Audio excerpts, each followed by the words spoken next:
পুরো পৃথিবীর 4 জন মানুষকে আল্লাহ পাক পাওয়ার রাজত্ব দিয়েছিল। কয়জন?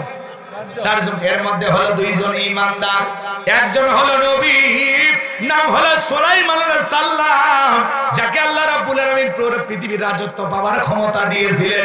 নবী সুলাইমান আলাইহিস সালামকে আল্লাহ রাব্বুল আলামিন কি সুন্দর একটা সিংহাসন দিয়েছিলেন। এই তক্তের সিংহাসনে সইরা পয়গম্বর যখন ভ্রমণ করতেন, যেই দিক দিয়ে সিংহাসনটা উড়ে যাইতো, তার নিচে স্বর্ণের খনি পাওয়া যাইতো, তেলের খনি পাওয়া যাইতো। ফসলের জমির উপর দিয়া এই সিংহাসনটা উড়ে গেলে ফসল বৃদ্ধি পাইত। কেমন বাদশা, যেই দিক দিয়ে যায় ওই দিক দিয়েই বরকত। নেতা কারে বলে? আর এখন যে নেতারা, সুলাইমান আলাইহিস সালামের সিংহাসন উড়ে গেলে ওই দিক দিয়ে রহমত, তেলের খনি, স্বর্ণের খনি, ফসলে বরকত। আর ওরা যদি যায় রহমত না গজব? কথা হয় না কে? জনগণের জনদুর্ভোগ। কথা কন ঠিক কিনা? নেতা যদি আসে রাস্তায় নামা যায় না। এই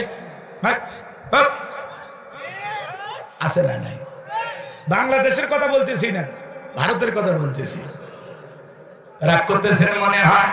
ও আপনার বাবাজিরা, গভীর মনোযোগ দিয়ে কথাগুলো শুনে যান। নেতা যদি নেতার মতো হয়, জনগণ কলিজা দিয়ে নেতাকে ভালোবাসবে। কথা বলেন ঠিক কিনা? এত সিকিউরিটি লাগবে, নিরাপত্তা লাগবে না, জনগণ নিজেই নেতার নিরাপত্তা দেবে। কারণ নেতা ভালো, দীর্ঘদিন বেঁচে থাকা দরকার। কথা বোঝেন নাই? ভালো করে বুঝবেন বাজান গো। আমার সামনের দিকে যায়, ঘটনা অনেক লম্বা হবে, লম্বা করব না।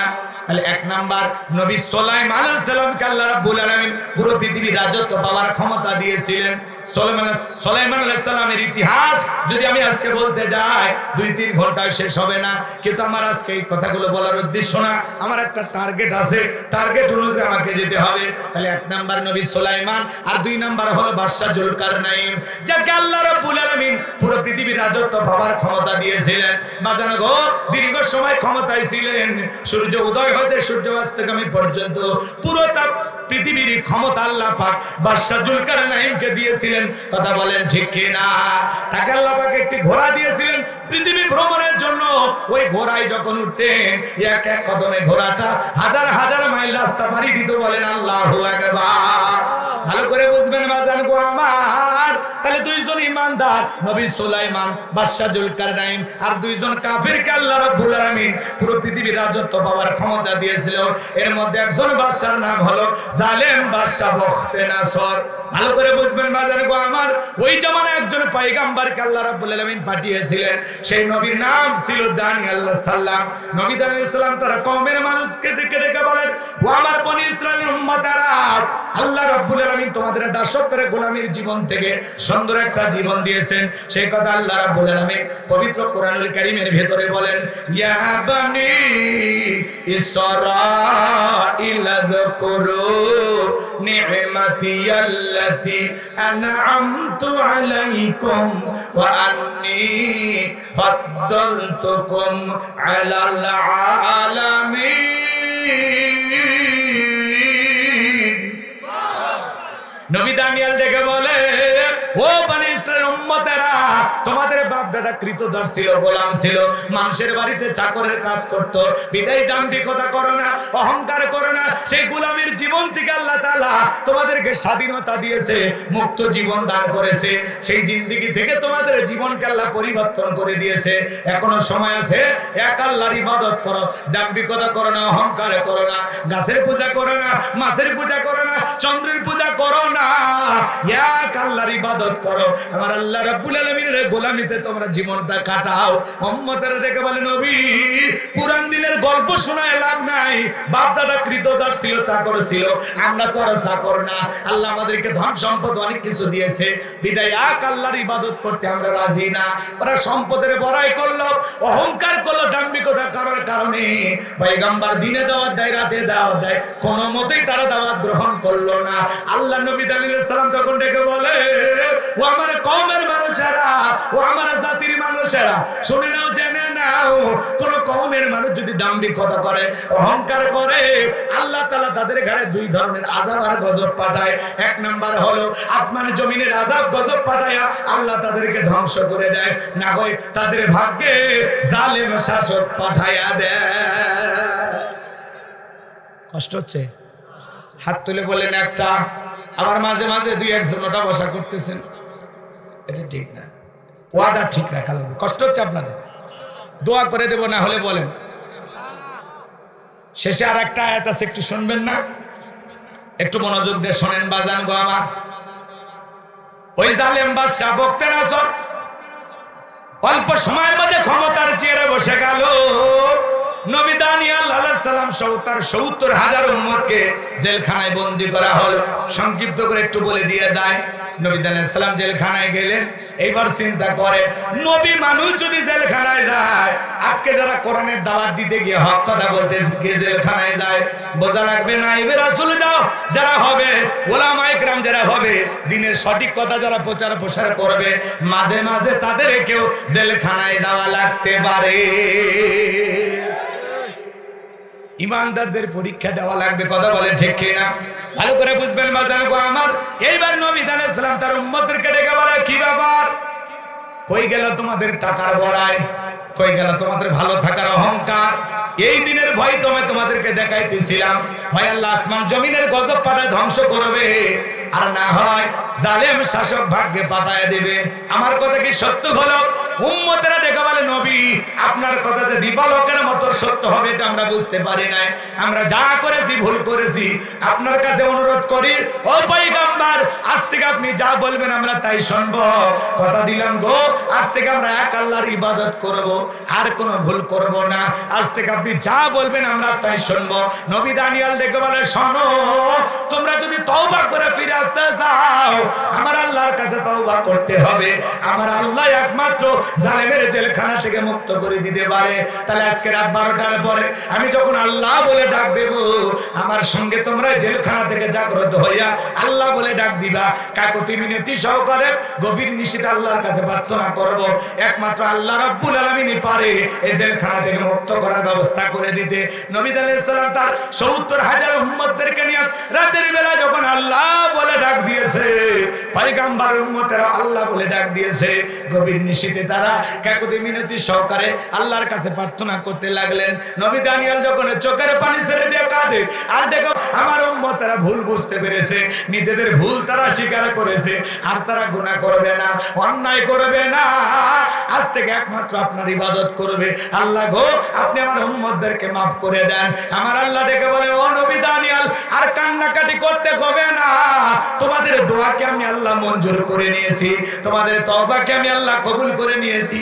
ওয়াসিরাই বাদশা বখতে নাসরের জেলখানা থেকে মুক্ত করার ব্যবস্থা করে দেব। বলেন আল্লাহু আকবার। এই রাত্রিতে আল্লাহ পাক জালেম বাদশা বখতে নাসরকে এমন একটা মারাত্মক ভয়ঙ্কর স্বপ্ন দেখায়া দিয়েছে। ঘুম থেকে চিৎকার মেরে উঠছেন। আশেপাশে প্রহরী যারা আছে এসে বলে, নেতা এত জোরে চিৎকার মেলে উঠলেন ঘুম থেকে, ব্যাপারটা বুঝতে পারলাম না। বাদশা বখতে নাসর ডেকে বলে, চেহারার মধ্যে তাকায় দেখো আতঙ্কের ছাপ, আমি বড় ভয়ে আছি। এমন একটা মারাত্মক স্বপ্ন দেখেছি, এই স্বপ্নের কথা না জানা পর্যন্ত আমি আর ঘুমাইতে পারবো না। এদেশের যত স্বপ্নের তাবির কারক আছে, স্বপ্নের ব্যাখ্যা বলতে পারে, সবাইকে আমার দরবারে নিয়ে আসো। এ বাজান গো আমার। পরের দিন সকালবেলা দেশের সমস্ত স্বপ্নের তাবির কারক, স্বপ্নের ব্যাখ্যা বলতে পারে, ওদেরকে বাদশার দরবারে হাজির করা হলো। এইবার জালেম বাদশা বখতে নাসর যখন স্বপ্নের কথা বলতে যাবেন, ওই সময় আল্লাহ রাব্বুল আলামিন বাদশা বখতে নাসরের স্বপ্নের কথাগুলো বাদশার মাথা থেকে নিয়ে যায় নবী দানিয়েল আলাইহিস সালামের মাথার মেমরির মধ্যে আল্লাহ সেভ করে দিলেন। বলেন আল্লাহু আকবার। যুবকরে, একটা মোবাইলে যা আছে আর একটা মোবাইলে শেয়ারের মাধ্যমে যেমন পার করা যায়, ওই বাদশা বখতে নাসরের মাথার মেমরির মধ্যে স্বপ্নের যত কথা ছিল, নবীর মাথার ভিতরে আমার আল্লাহ তা ঢুকিয়ে দিল। আল্লাহু আকবার। এবার বাদশা বখতে নাসর যখন ওই স্বপ্নের তাবির কারকের সামনে স্বপ্নের কথা বলতে যাবে, এইবার বলতেছে, আমি গতকাল রাত্রে স্বপ্নে কি যেন দেখলাম, আর বলতে পারে না। স্বপ্নের কথা মাথার ভিতর থেকে ভুলিয়ে দিলেন তিনি কে? আরো জোরে বলেন তো কে? এইবার বাদশা বখতে নাসর মুহূর্তের মধ্যে ডায়লগ চেঞ্জ করে কথাকে পরিবর্তন করে ডেকে বলে, শোনো, স্বপ্নে গতকালকে কি দেখেছি সেই কথাও তোমাদের বলতে হবে, স্বপ্নের ব্যাখ্যাও বলতে হবে।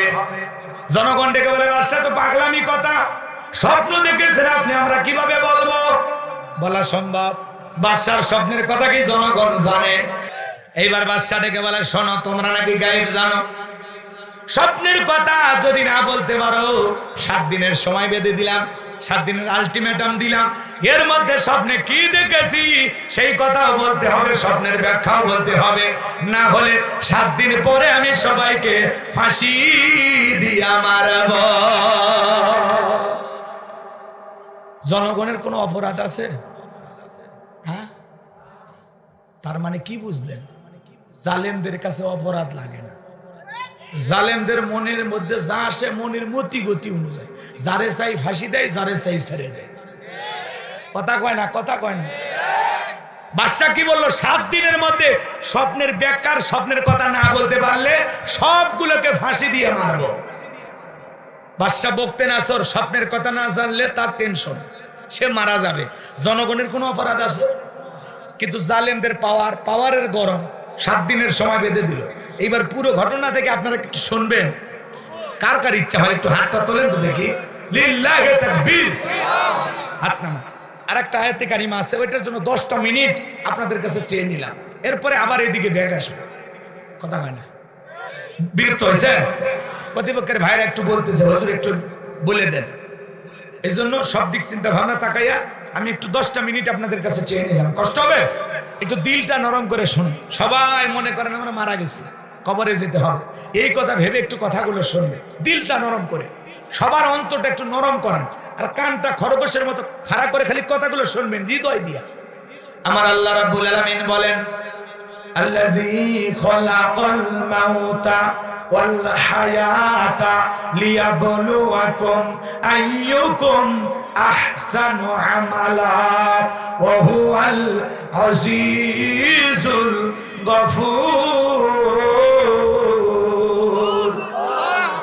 আমার আল্লাহ রাব্বুল আলামিন বলেন, আল্লাযী খলাকাল মাউতা ওয়াল হায়াতা, যিনি সৃষ্টি করেছেন মৃত্যু আর জীবন, লিয়াবলুয়াকুম আইয়ুকুম আহসানু আমালা ওয়া হুয়াল আজিজুল গফুর। আমি আল্লাহ পরীক্ষা করে দেখব আমলের দিক দিয়ে কারা কত বেশি উত্তম আমল করেছো।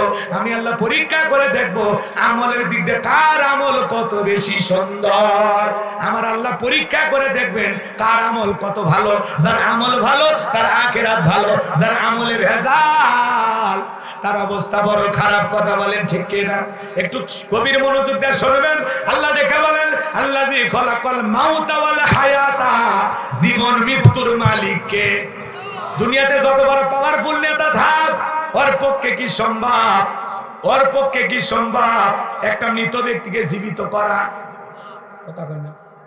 একটা মানুষের জীবন বাঁচানো কি সম্ভব? তাহলে জীবন মৃত্যুর মালিক কে? সবকিছু পাওয়ার ক্ষমতা কার হাতে? এ বাজান আমার গভীর মনোযোগ দিয়ে শুনবেন। ওদের যতই অস্ত্র শস্ত্র থাক, যতই ক্ষমতার বাহাদুরি থাক, ওরা কি অস্ত্র দিয়ে আসমানের দিকে তাক করে গুলি মেরে আসমান থেকে এক ফোঁটা বৃষ্টি আনতে পারবে? ওদের পাওয়ার দুনিয়াতেই। কথা বলেন ঠিক কিনা? এই জমিনের ভিতরে ওদের অস্ত্র শস্ত্র দিয়ে গুলি মেরে এর ভিতর থেকে কি একটা আলু বের করতে পারবে? আলু তো দূরের কথা, একটা পাতাও বের করতে পারবে না। আসমানে জমিনের সব জায়গায় ক্ষমতা চলে আমার আল্লাহ। সে আল্লাহ বলতেছেন, আল্লাযী খলাকাল মাউতা ওয়াল হায়াতা, যিনি সৃষ্টি করেছেন মৃত্যু আর জীবন। আল্লাহ সর্বপ্রথম মৃত্যুর কথা বললেন কেন? এ বাজানো আমার গভীর মনোযোগ দিয়ে শুনবেন। এই দুনিয়াতে আসার একটা সিরিয়াল আছে, যাওয়ার কিন্তু কোনো সিরিয়াল নাই। দাদা আসছে, দাদার পরে বাবা আসছে, বাবার পরে আমি আসলাম, আবার পরে আবার সন্তানেরা আসলো। কিন্তু যাওয়ার বেলায় 80 বছরের দাদা বেঁচে থাকে, 16 বছরের নাতি বিদায় নিয়ে মারা যায়। 40 বছরের বাবা বেঁচে থাকে, 22 বছরের তরুতাজা ছেলেটা মারা যায়। বাবার কাঁধে সন্তানের লাশ, এটা হলো পৃথিবীর সব চাইতে ভারী বোঝা। এ বাজান গো আমার, একটা সন্তান দুনিয়াতে জন্মগ্রহণ করবে 9 মাস 10 মাস আগে জানা যায়, কিন্তু একটা মানুষ বিদায় নেবে 9 সেকেন্ড আগেও জানা যায় না কার মৃত্যু কোথায় হবে। কথা বলেন ঠিক কিনা? আমার আল্লাহ রাব্বুল আলামিন বলেন, কুল্লু নাফসিন যায়িকাতুল মাউত, প্রত্যেকটা প্রাণীকে মৃত্যুর স্বাদ গ্রহণ করা লাগবে। এই মৃত্যুর স্বাদ হলো দুই প্রকারের, মিষ্টি খেলে মিঠা লাগে, নিম পাতা খেলে তিতা লাগে। যারা ইমানদার তারা দুনিয়ার জমিন থেকে মৃত্যুবরণ করবে, মিষ্টি খেলে যেমন মিঠা লাগে বাজার, ইমানদাররা যারা নেক আমল করে জিন্দেগিটা গড়ে তুলবে, ওই মানুষগুলো মারা যাবে। মায়ের কোলে দুধ পান করতে করতে শিশুটা যেমন মারা যায়, ইমানদাররা তেমনি মৃত্যুবরণ করবে, টেরও পাবে না। বলেন সুবহানাল্লাহ। যারা বেঈমান আল্লাহর অবাধ্য গোলাম, ওরা দুনিয়ার জমিন থেকে বিদায় নেয়, দেখেন না চোখগুলো বড় বড় করে, পেশাব পায়খানা করে, মৃত্যুর 6 মাস আগে জবান বন্ধ হয়ে যায়। সন্তানেরা মিশ্রি দিয়া চিনি দিয়া শরবত গুলা মুখের ভিতরে চামচ দিয়ে তুলে দেয়, খাবারও শক্তি থাকে না, গালসি বেয়ে বেয়ে পড়ে যায়। মৃত্যু বড় কঠিন, সবাইকে মৃত্যুর স্বাদ গ্রহণ করা যুবক রে। আমোদ প্রমোদে যতই মেতে থাকো, তোমার আমার মৃত্যু কিন্তু চলে আসবে। মৃত্যু থেকে পালানোর কোন রাস্তা খোলা নাই। আইনামা তাকুনু ইদরিকুমুল মাউতু ওয়ালাউ কুনতুম ফি বুরুজিম মুশাইয়াদা। সূরা নিসার 78 নম্বর আয়াত আল্লাহ ডেকে বলেন, যেখানে থাকো, যে অবস্থায় থাকো, মৃত্যু তোমাদেরকে ধরবেই। মৃত্যু থেকে পালানোর কোনো রাস্তা খোলা নাই। আল্লাহর নবী মুসা আলাইহিস সালামকে জিজ্ঞাসা করা হয়েছিল, ও আল্লাহর নবী মুসা, আপনার কাছে মৃত্যুর যন্ত্রণা কেমন মনে হয়? আল্লাহর নবী মুসা ডেকে বলেন, জ্যান্ত ছাগলের গা থেকে চামড়া খসাইলে ছাগলের যেমন কষ্ট হয়, আমার কাছে মৃত্যুর যন্ত্রণা তেমনি কষ্টকর মনে হয়। আপনার আমার নবীর ইন্তেকালের সময় কি হয়েছিল জানেন? হে বাজান গো আমার, ভালো করে বোঝেন, আমার নবী অসুস্থ, দুনিয়ার জমিন থেকে বিদায় নেবেন, নবীর হাতে বেশি সময় নাই। নবীর বিদায়ের বেলা হযরতে ফাতেমা অজরে চোখের পানি ছেড়ে দিয়ে কান্না করেন। নবীজি ডেকে বলে, মা ফাতেমা, তোর চোখের পানি আমার সহ্য হয় না মা। নবী যেমন ফাতেমার চোখের পানি সহ্য করতে পারে না, ফাতেমাও তেমনি নবীর চোখের পানি সইতে পারে না।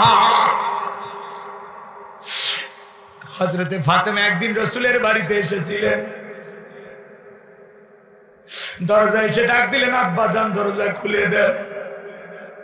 আমার নবী দরজা খুলে দিলেন। ফাতেমা তাকায় দেখে নবীজি কান্না করতে করতে নবীজির দাড়ি বেবে জুব্বা ভিজে যাচ্ছে। আবার ভাইয়েরা হযরতে ফাতেমা ডেকে বলে, বাবা একা একা দরজা লাগায় কেন কান্না করো?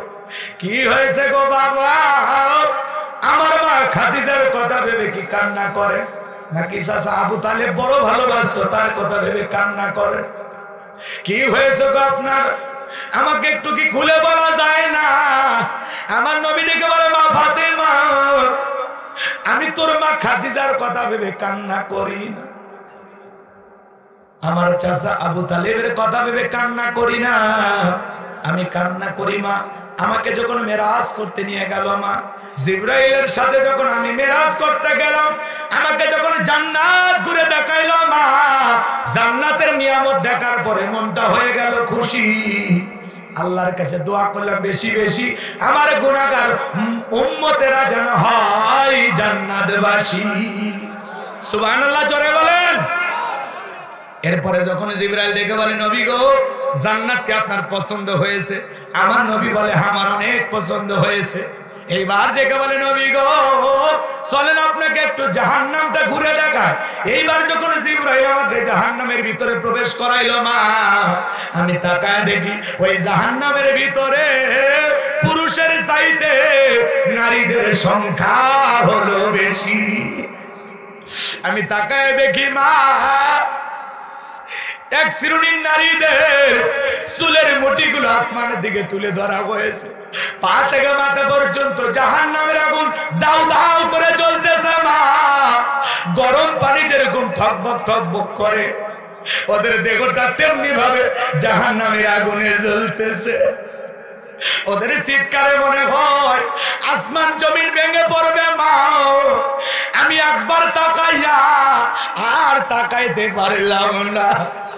আমি তখন ডেকে বললাম, ও ভাই জিবরাইল, এই নারীদের কি অপরাধ? কেন তাদেরকে এইভাবে শাস্তি দেওয়া হচ্ছে? জিবরাইল ডেকে বলেন, নবী, এই সমস্ত নারী তো তারা যারা দুনিয়াতে মাথায় কাপড় দিত না, স্বামীর কথা শুনতো না, এই জন্যই নারীদেরকে এইভাবে জাহান্নামের আগুনে পোড়ানো হচ্ছে। হযরতে ফাতেমা চোখের পানি ছেড়ে দিয়ে কান্না করে আর ডেকে বলে, বাবা, এই যদি হয় বেপরদায় চলা নারীর শাস্তি, আমি ফাতেমা আজ থেকে আরো বেশি পর্দার প্রতি গুরুত্ব দেব। চিৎকার মেরে বলেন সুবহানাল্লাহ। হযরতে ফাতেমা জান্নাতি নারীদের সরদারনি, জাহান্নামী নারীদের কথা শোনার পর পর্দার গুরুত্ব আরো বাড়াইতে চাইলো। ও পাবনা জেলার মা বোনেরা, পর্দার আড়াল থেকে যারা গুনাহগারের কথা শুনতেছেন মা, হযরতে ফাতেমা যদি জাহান্নামী নারীদের শাস্তির কথা শুনে পর্দার গুরুত্ব বাড়াইতে চায় মা, আপনাদেরও গুরুত্ব ভাবে আল্লাহ রাব্বুল আলামিনের ফরজ বিধান পর্দা করার দরকার আছে না? আরো জোরে বলেন। নারীদের জন্য পর্দা করা ফরজ।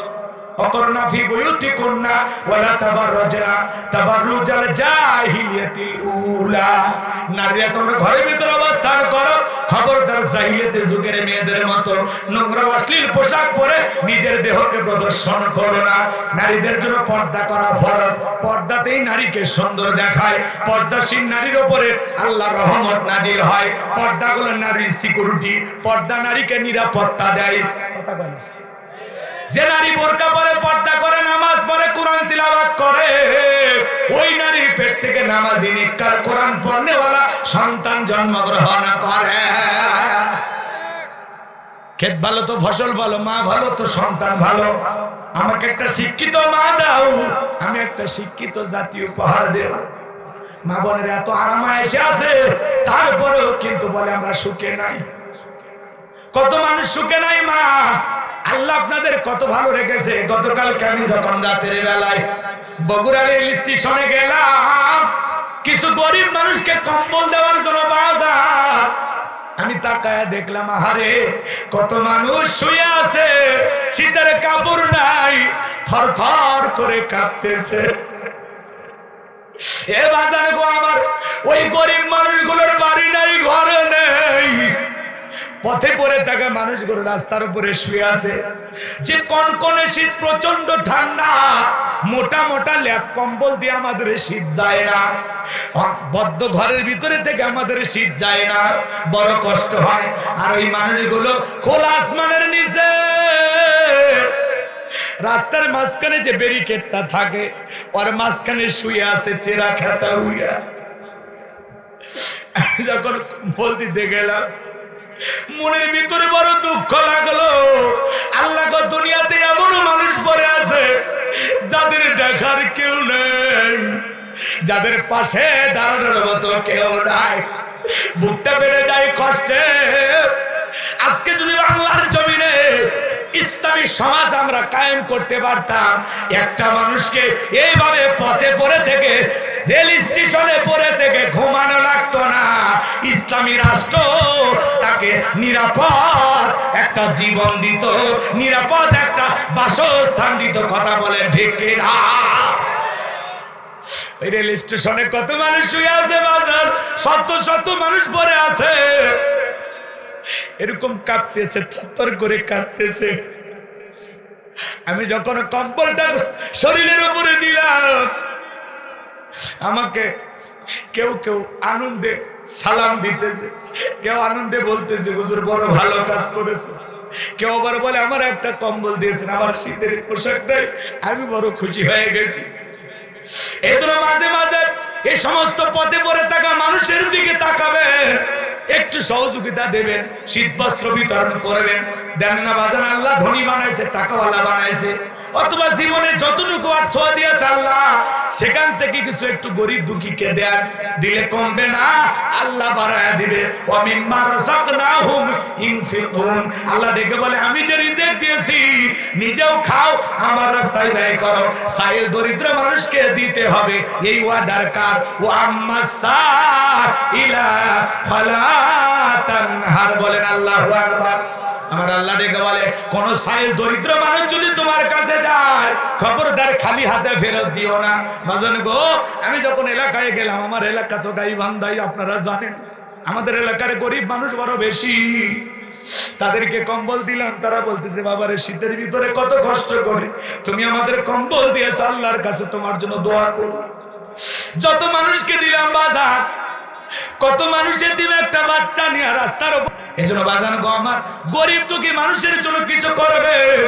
শীতের সময় মানুষকে একটু কম্বল বিতরণ করবেন, শীত বস্ত্র বিতরণ করবেন, বৃদ্ধ মানুষকে একটু চাদর কিনে দেবেন। ওই মানুষটা খুশি হয়ে আল্লাহর কাছে দোয়া করলে ভাগ্যকে আল্লাহ পরিবর্তন করে দেবে।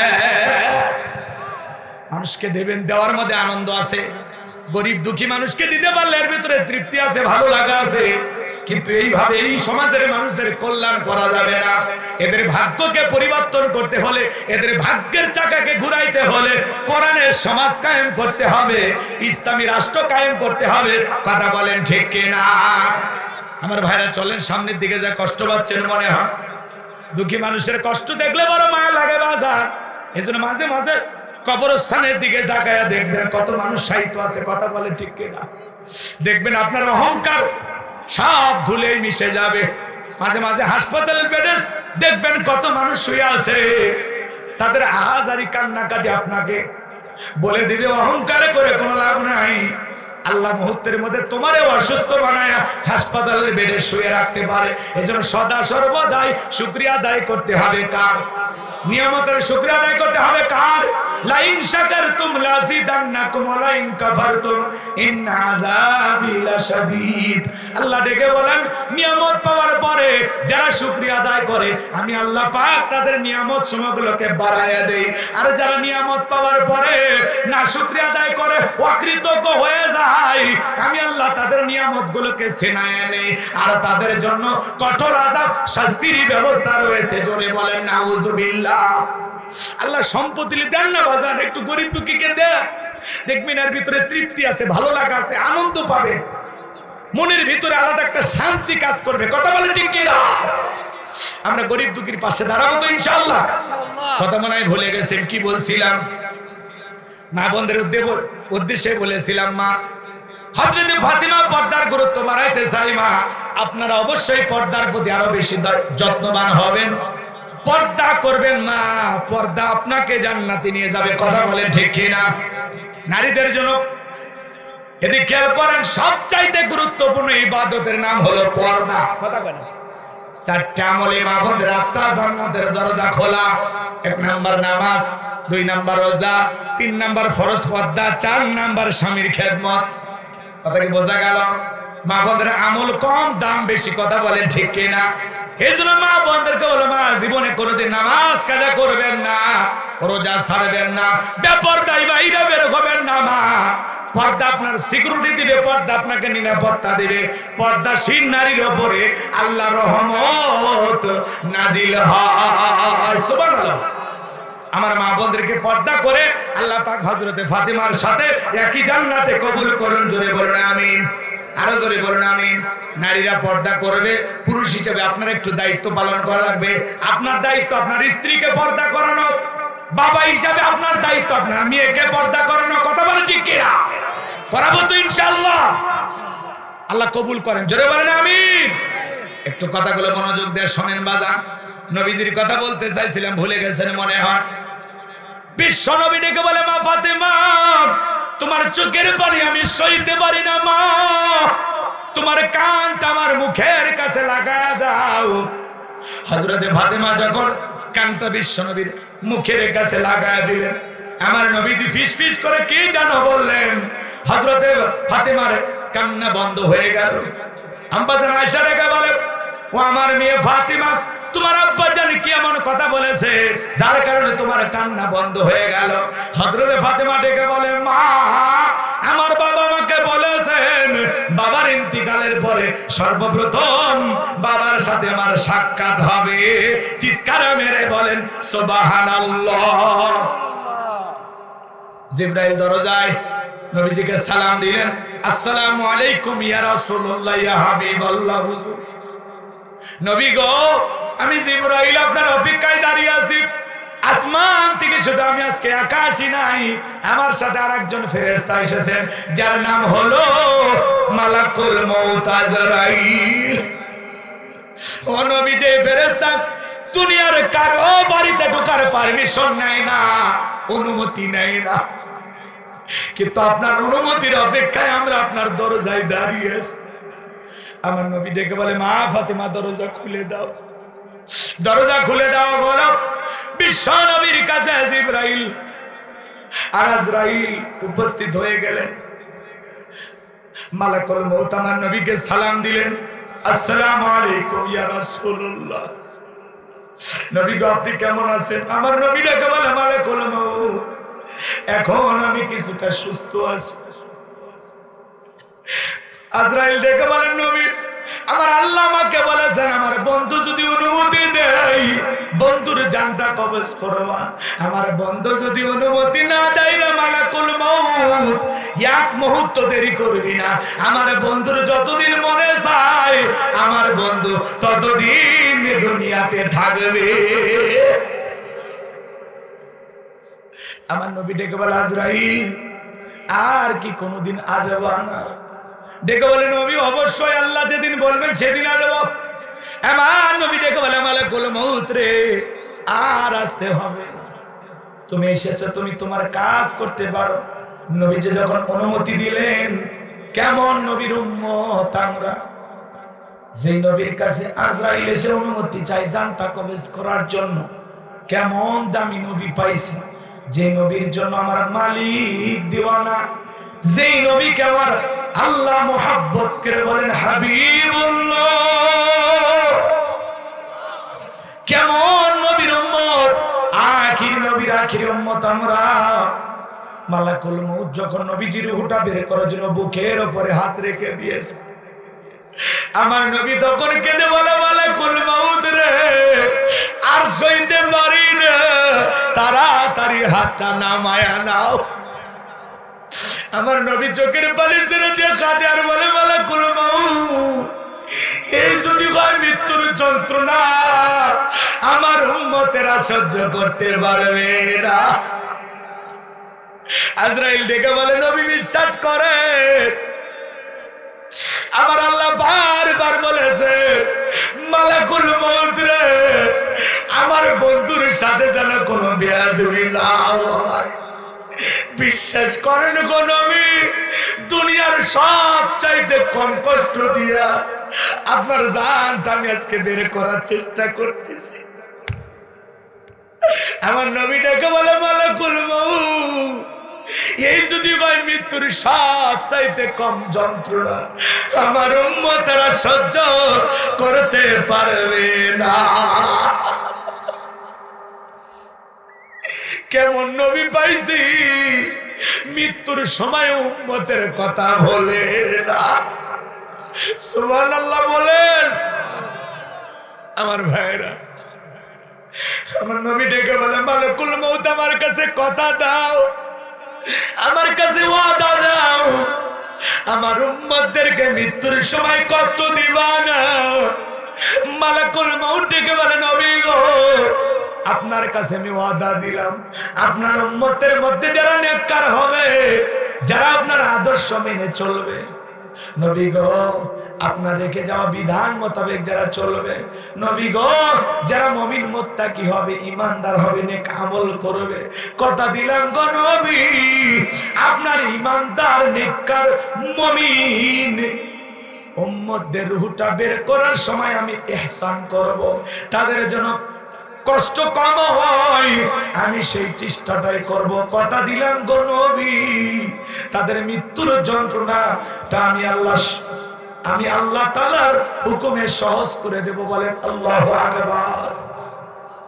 আমার ভাইয়েরা, আমার নবী যখন দ্বিতীয়বার অনুমতি দিলেন, মালাকুল মউত যখন দ্বিতীয়বার নবীজির বুকের উপরে হাতটা রেখে দিয়েছেন, আমার নবী কেঁদে বলে, মালাকুল মউত রে, আর সহ্য করতে পারি না, তাড়াতাড়ি করে আমার বুকের ওপর থেকে হাতটা নামায়া দাও।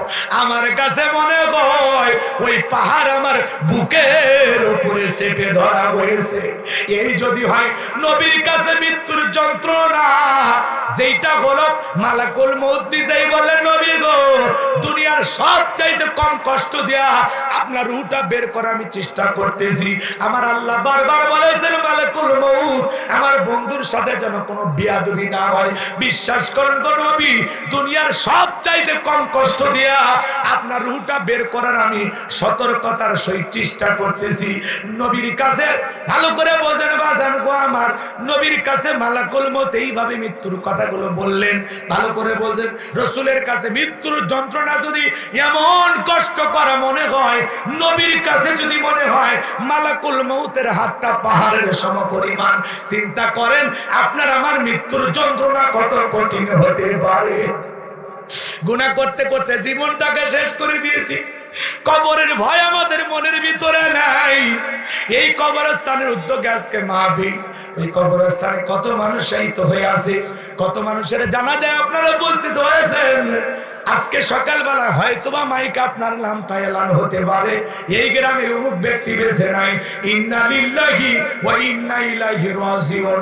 আপনাকে আমাকে মৃত্যুবরণ করতে হবে। দুনিয়ার জমিন চিরকাল থাকার জায়গা না। এ বাজার গো আমার, দুনিয়াটা হলো মায়াজাল, চিরস্থায়ী ভাবে দুনিয়াতে কেউ থাকতে পারবে না। আজ আছি কাল থাকবো না। বাল তুসিরুনাল হায়াতাদ দুনিয়া ওয়াল আখিরাতু খায়রুম ওয়া আবকা।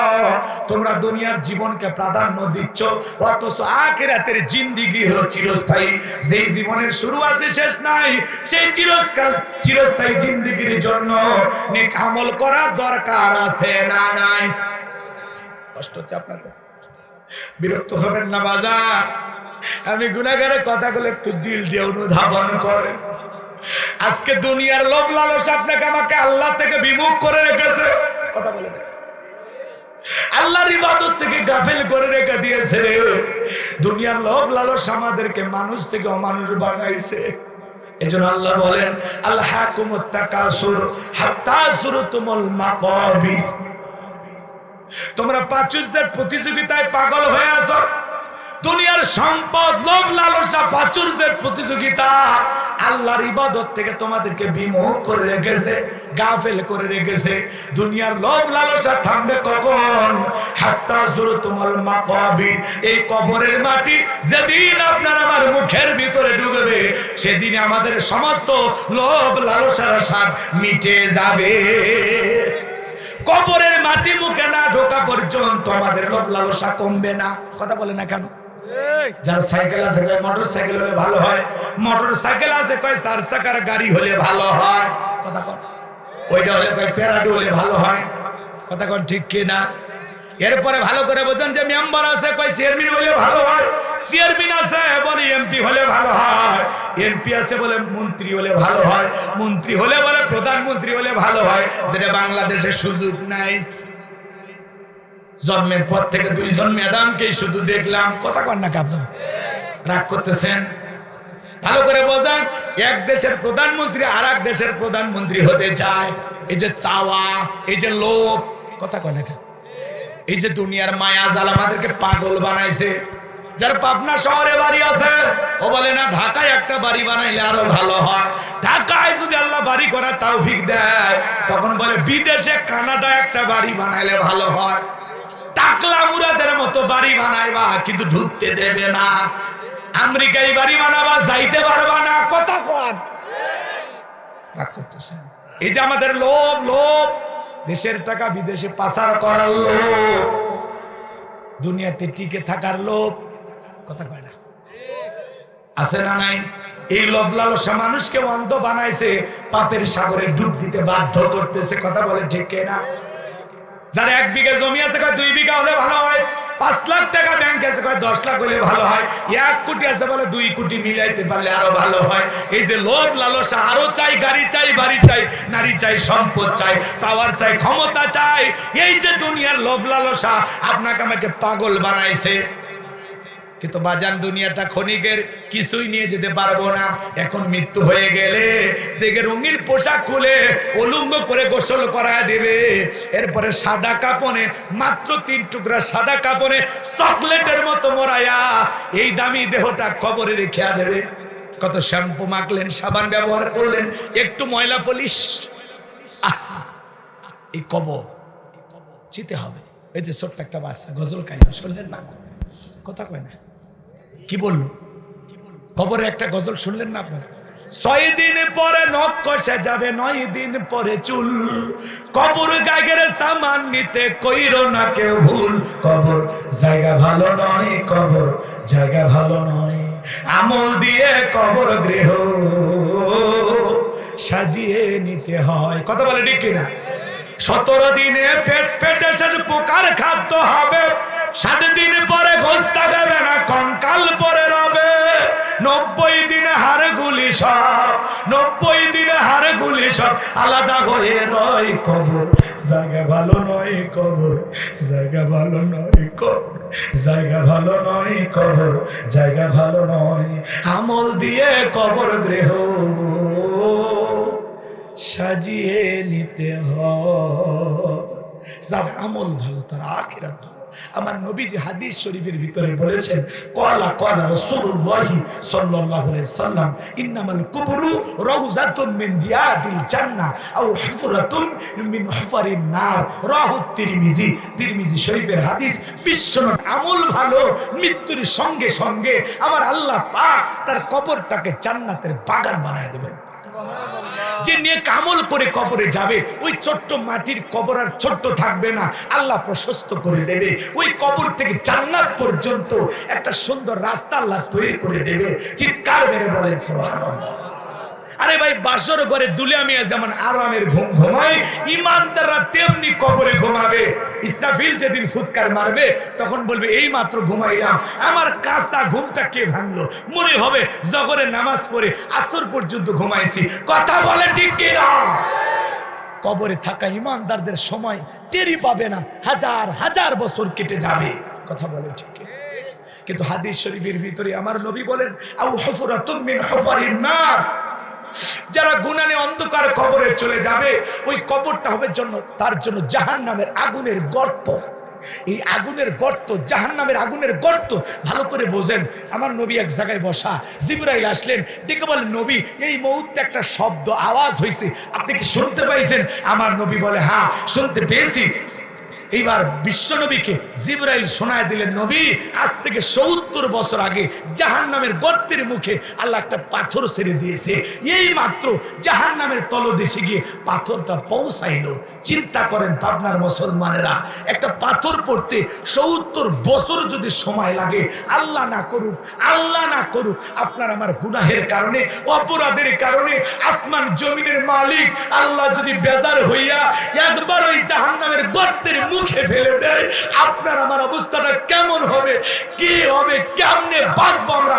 কে আমাদেরকে বাঁচাবে? কথা বলে ঠিক। যে জাহান্নামের আগুন কারো দেখে যদি লাগে, কলিজাটা পুরো ছাই হয়ে যাবে। সহ্য করার ক্ষমতা আমাদের কারো নাই।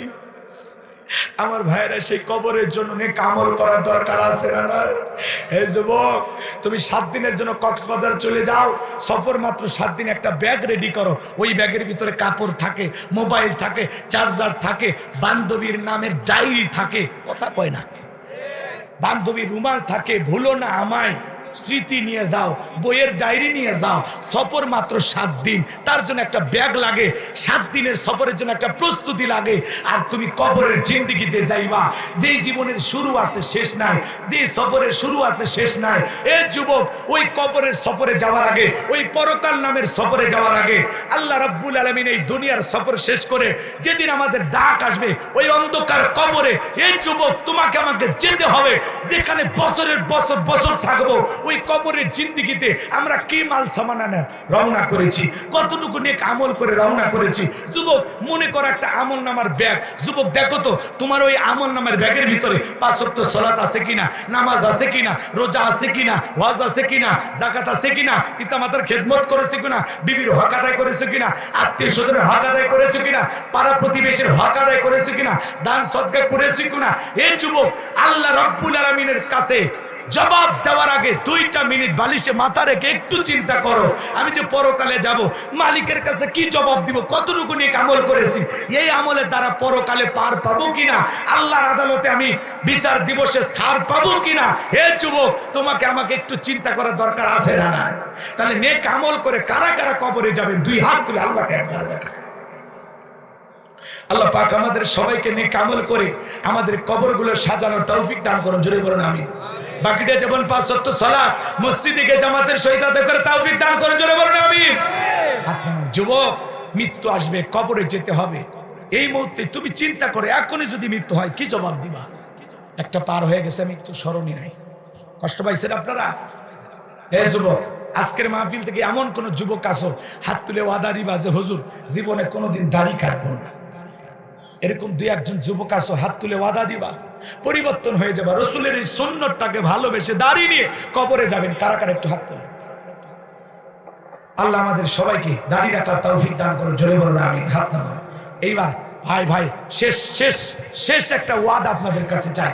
আজ থেকে কত দিবেন? ফজরের নামাজ থেকে 5 ওয়াক্ত সালাত যতদিন আল্লাহ হায়াতের জিন্দেগিতে নিয়ামত দিয়ে বাঁচিয়ে রাখবেন, 5 ওয়াক্ত সালাত ছাড়বেন না। কারা কারা একটু হাত তোলেন। 5 ওয়াক্ত নামাজ কারা কারা পড়বেন? আল্লাহ আমাদের সবাইকে 5 ওয়াক্ত নামাজি বানায় দেন, জোরে বলুন আমিন। আরো জোরে বলুন আমিন।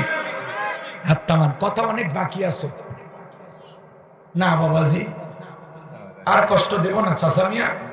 অনেক রাত হয়েছে, ফজরের সালাত আমাদেরকে পড়তে হবে, তাই না? জি জি, শোনেন হযরত আলীর কথা, ওই আন্টির কথা। আচ্ছা বসেন বসেন ভাই, কবরস্থানে মাহফিল, আপনাদের আত্মীয় স্বজন শুয়ে আছে, তাদের জন্য একটু দোয়া করা দরকার আছে না? জোরে বলেন, দোয়া করার দরকার আছে না নাই? বসেন বসেন। আচ্ছা, হযরত আলীর কথাটা বলবো না, মেয়েটার কথা বলবো না, বাদশার কথা বলবো? 3টা কথা বলতে গেলে আরো কমপক্ষে ঘন্টা ডেরে কস করবে না। দানের কথা আর কি, যা দিস আলহামদুলিল্লাহ। এখনো যদি দান 2-1জন বাকি থাকেন, কমিটির ভাইরা বলতেছে যদি কেউ দেয় দিতে পারেন, আল্লাহ কবুল করেন, জোরে বলেন আমিন। আচ্ছা শোনেন, মেয়েটার কথা বলি, বলবো? শোনেন শোনেন। আচ্ছা ঠিক আছে ঠিক আছে। কামরুজ্জামান ছোট্ট দোয়া চেয়েছে, দাদা দাদি সবার জন্য দোয়া হবে ইনশাআল্লাহ। জি জি, আল্লাহ কবুল করে, জোরে বলেন আমিন। ওই যে মেয়েটার বাবা আংটিটা ফেলে দিয়েছিল, শোনেননি? কথা কয়, বলবো? জি জি, এখনই দোয়া হবে, 2 মিনিট লাগবে 2টা কথা বলতে। শোনেন, ওয়াদা যেহেতু দিয়েছি ওয়াদাটা রাখি। বাদশার ঘটনাটা নাই বা বললাম, শোনেন। এবার জেলেরা নদীতে মাছ পাইছে, মাছ যদি পায় ধনীর বাড়ি নিয়ে যায় না গরিবের বাড়ি? কথা কয় না। বড় মাছ পেলে কার বাড়ি নিয়ে যায়? ধনীর বাড়ি। ওই এলাকার উনি ছিল ধনী ব্যক্তি, যদিও হিন্দু। তো এইবার জেলেরা তার বাড়িতে যা মাছটা বিক্রি করছে। এইবার জেলের তার মাছ যখন বিক্রি করেছে, এইবার এই ব্যক্তি তার মেয়েকে ডাক দেয়, মা এইদিকে আসো। মেয়ে যখন কাছে আসছে, এইবার মেয়েটাকে বলে, মা এই মাছটা সুন্দর করে রান্না করো, আমি বন্ধু বান্ধব নিয়ে খাওয়া দাওয়া করো। এইবার মেয়েটা মাছটা বিসমিল্লাহির রহমানির রহিম বলে হাতে নিয়েছে, আল্লাহু আকবার বলে। এইবার মেয়েটা বটির ভিতরে নিয়ে মাছটা কাটার জন্য বিসমিল্লাহির রহমানির রহিম বলে মাছটা কাটতেছে। কি বলে? আরো জোরে বিসমিল্লাহ বলে বটিতে, বটি চেনেন তো আপনারা, যেটাতে মা বোনের তরকারি করে, ওটার নাম কি? বটি। তো সারা দেশে তো বটি কয়, ও তো আর কিছু কয় না। আচ্ছা, ওই বটিতে নিয়ে মেয়েটা বিসমিল্লাহ বলে মাছটা কাটতেছে। এখনকার মা বোনেরা কি বিসমিল্লাহ পড়ে? কথা কন না। ওই স্টার জলসা জি বাংলা রিমোট চালু কইরা ওই টেলিভিশন দেখে আর তরকারি কটে। এজন্য রান্নার কোনো স্বাদ নেই।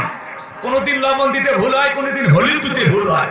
ও আবার ডায়লগ দেয়, তুমি এমন দোকানের হলুদ নিয়ে আসছো 1 চামচ দিছি তাও হয়নি। এদিকে ওই শালির ডিমেরই মনে নাই। কথা কন ঠিক কিনা? এইবার শোনেন, আগেকার মা বোনেরা ভালো ছিল, পাতিলে চাল দিত বিসমিল্লাহ বলে।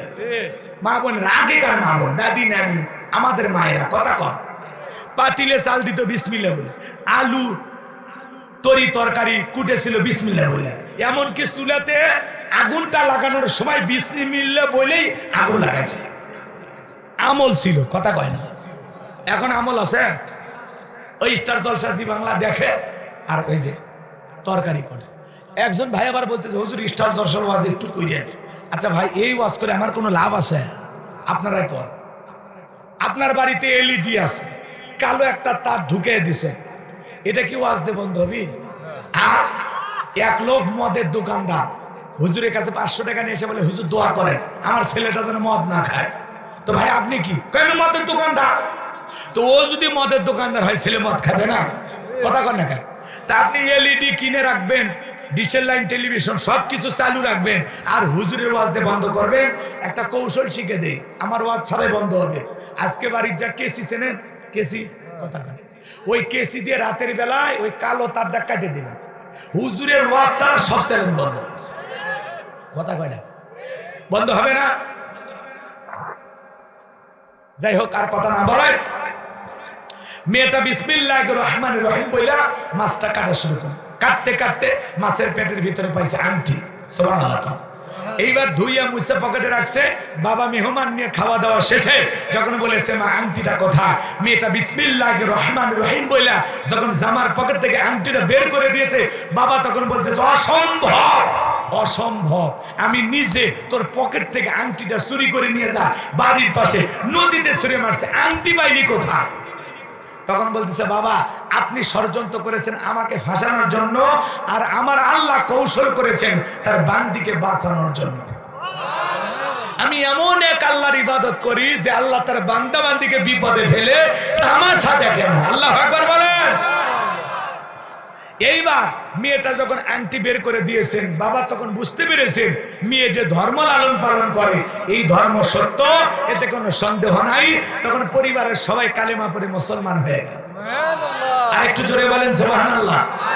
হযরত আলী বলতেছে এই কাফেরের বেটা, তোর যদি সাহস থাকে দাগটা পার হয়ে দেখা, এ আয় আয় আয়।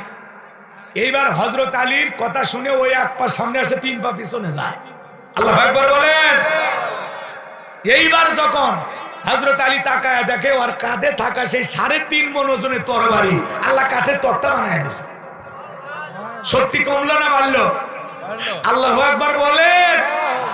এইবার যখন এই মক্কার মুহাবির আমর ওই দাগ পর্যন্ত পার গেছে বাজার, হযরত আলী খালি কাঁধ বরাবর তরবারি ঠেকাইছে, তরবারি ঠেকাইতে দেরি ওই কাফেরের দেহ থেকে আমার আল্লাহ কাল্লাটা ফেলাইতে দেরি করে না।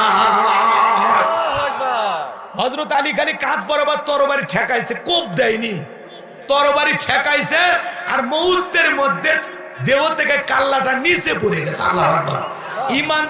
ইমানদারদের কাজ হলো খালি এগিয়ে যাওয়া। আপনি একাই এগিয়ে যান, আপনার পিছনে আল্লাহ 1000 জন তৈরি করে দেবে। আপনি সাহস নিয়ে এগিয়ে যান, বাতিলের মোকাবেলা করেন, সাহায্য আল্লাহ আসমান থেকে করবে। হযরত আলী তরবারি ঠেকাইছে, দেহ থেকে কাল্লাটা আল্লাহ আলাদা করে দিয়েছে। আল্লাহু আকবার। এবার হযরত আলী তরবারি নিয়ে রাসূলের কাছে দৌড়, যা বলে নবী আমি মারিনি। আমার নবী বলে চুপ।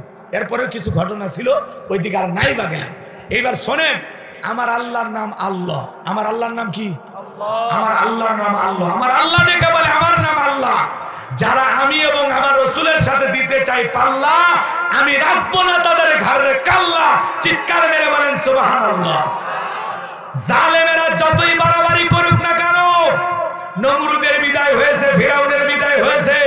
আজকে যারা পৃথিবীর জমিনে মুসলমানের রক্ত নিয়ে খেলা করে, ওই নেতানিয়াহু ফিলিস্তিনি নিরীহ মুসলমানদের রক্ত নিয়ে খেলা করে, আজ হোক কাল হোক ওই জালেমদের শেষ পরিণতি হবে পরাজয়, ইমানদারদের শেষ পরিণতি হলো বিজয়। বাবরি মসজিদ ভেঙে রাম মন্দির নির্মাণ করো, তোমাদেরও বিচার আল্লাহর জমিনে একদিন হবে। কথা বলে ঠিক কিনা? এই জন্য আল্লাহ ধরে না। আল্লাহ যেদিন ধরবে জালেমদেরকে ছাড় দেবে না। আল্লাহ ছাড় দেয় কিন্তু ছেড়ে দেয় না। ওয়ায়ামুদ্দুহুম ফি তুগয়ানিহিম ইয়ামাহুন। আল্লাহ কিছুটা অবকাশ দেয়, কত দূর দৌড়াইতে পারিস দৌড়া, নাটাই শুধু আমার হাতে। যেদিন টান দেব বাপ ডাকারও টাইম পাবি না। আল্লাহর ধরা বড় কঠিন। ইন্না বাতাসা রাব্বিকা লাশাদীদ। আল্লাহর পাকড়া বড় কঠিন। আল্লাহ যেদিন ধরবে জালেমেরা এক সেকেন্ডও টিকবে না। আল্লাহ সকল জালেমদেরকে হেদায়েত দান করুন, আর না হয় ফিরআউনের মতো ধ্বংস করে দেন। জোরে বলেন আমিন।